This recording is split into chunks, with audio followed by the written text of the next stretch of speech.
మన ఆచారాలు సంస్కృతి సాంప్రదాయాలకు స్వాగతం. అందరూ ఎలా ఉన్నారు? నేనైతే చాలా బాగున్నాను. మీరు ఎలా ఉన్నారో కామెంట్ రూపంలో తెలియజేసేయండి. మరి వీడియో కోసం ఎదురు చూస్తున్నారా? ఇవాళ వీడియో ఏంటో తెలుసుకుందామా? మరి ఒక అద్భుతమైన కథతో మీ ముందుకు వచ్చేసాం. అదేంటో తెలుసుకుందామా? మరి కాశీ విశ్వనాథ్ టెంపుల్లో కాలం ఆగిపోతుందా? తెలుసుకుందామా? మరి నమస్కారం అందరికీ. ఈ ప్రపంచంలోనే ఎన్నో దేవాలయాలు ఉన్నాయి. కొన్ని ఆలయాలు శక్తికి ప్రసిద్ధి, మరికొన్ని సంపదకు ప్రసిద్ధి, మరి ఇంకొన్ని ఆలయాలు అద్భుతాలకు ప్రసిద్ధి. కానీ ఒక్క ఆలయం మాత్రం కాలానికే సవాల్ విసిరిందని చెబుతారు. మరి అదే కాశీ విశ్వనాథ్ ఆలయం. అక్కడ కాలం ఆగిపోతుందంట. మరి అక్కడ మరణం కూడా విముక్తిగా మారుతుందంట.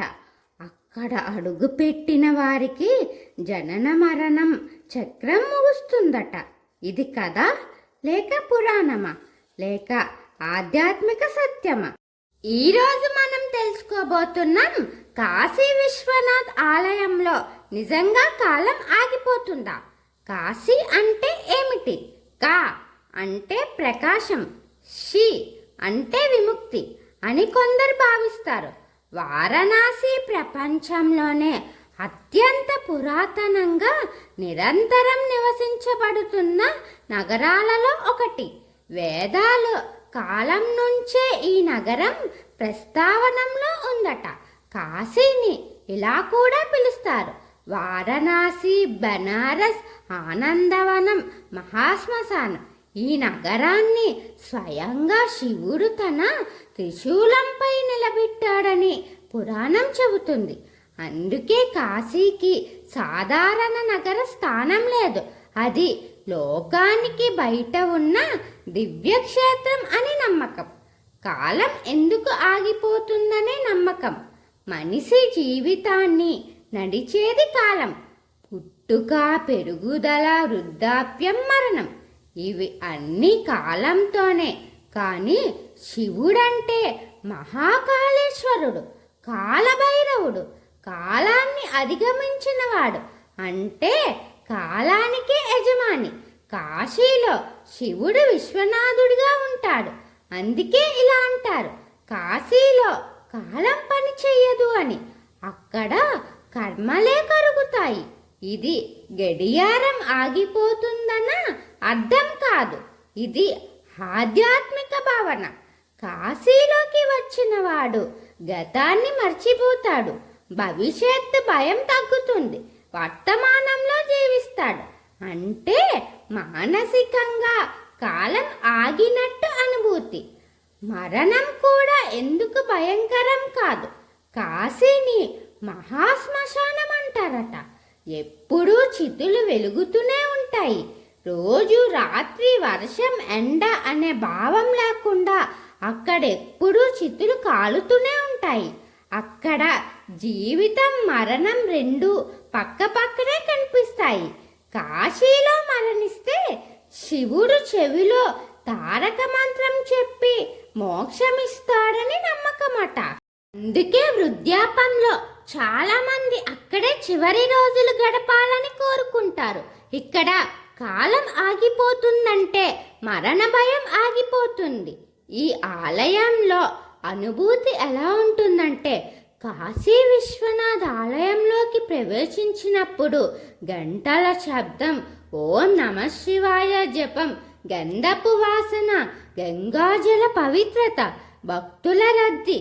ఈ వాతావరణంలో మనసు బయట ప్రపంచాన్నే మర్చిపోతుందట.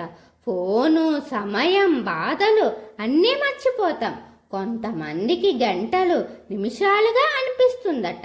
దీనినే చాలామంది కాలం ఆగింది అని అంటారు. శాస్త్రీయ కోణం ప్రకారం ఇది నిజంగా ఫిజిక్స్ పరంగా టైం స్టాప్ అవుతుందని సమాధానం లేదు. భూమిపై ఎక్కడా కాలం పూర్తిగా ఆగదు. కానీ మన మానసిక అనుభవంలో టైం స్టాప్ అవుతుందని ఎప్పుడు ధ్యానం, ప్రార్థన, గాఢ భక్తిలో శ్రీరామ్ భావోద్వేగంతో కాశీ అంటే పవిత్రత ప్రదేశాలు. ఇవి మనసుకి ఆనందాన్ని కలిగిస్తాయి. అంటే కాలం ఆగిందని కాదు, మనసు కాలాన్ని దాటిందని. ఇప్పుడు కాశీలో కాలభైరవుడి రహస్యం తెలుసుకుందామా? కాశీ క్షేత్ర రక్షకుడు కాలభైరవుడు. ఆలయ కాలాన్ని నియంత్రించే శక్తి. కాశీకి వెళ్ళిన వారు ఖచ్చితంగా ముందు కాలభైరవుని దర్శనం చేస్తే చాలా మంచిదని అంటారు.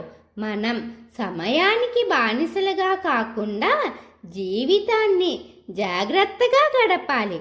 అసలు అర్థం ఏంటంటే కాశీలో కాలం ఆగిపోతుందంటే గడియారం ఆగిపోదు, సూర్యుడు నిలిచిపోడు, భూమి తిరగడం ఆగదు. కానీ అహంకారం తగ్గుతుంది, భయం ఆగుతుంది, మరణ భయం ఆగుతుంది, జనన మరణ చక్రం ముగుస్తుందనే విశ్వాసం కలుగుతుంది.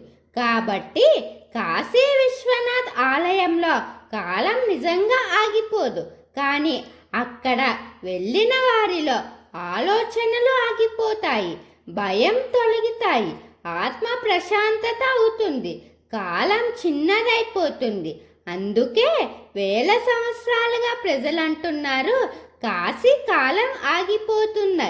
అది శాస్త్రం కాదు, అది అనుభవం, అది గడియారం కాదు, అది ఆత్మ సమయం. ఓం నమః శివాయ. ఒక మంచి కథను తెలుసుకున్నాం కదా. మరిన్ని కథల రహస్యాల కోసం ఎదురు చూస్తూ ఉండండి. మన ఆచారాలు, సంస్కృతి, సాంప్రదాయాలు వీటి మీద మీకు ఆసక్తిగా ఉంటే నా ఛానల్ని సబ్స్క్రైబ్ చేసి అలాగే పక్కనే ఉన్న బెల్ ఐకాన్ క్లిక్ చేయండి. నా వీడియోస్ని మీరు ఆదరించి లైక్, షేర్, కామెంట్ చేయండి. ఓం శ్రీ మాత్రే నమః.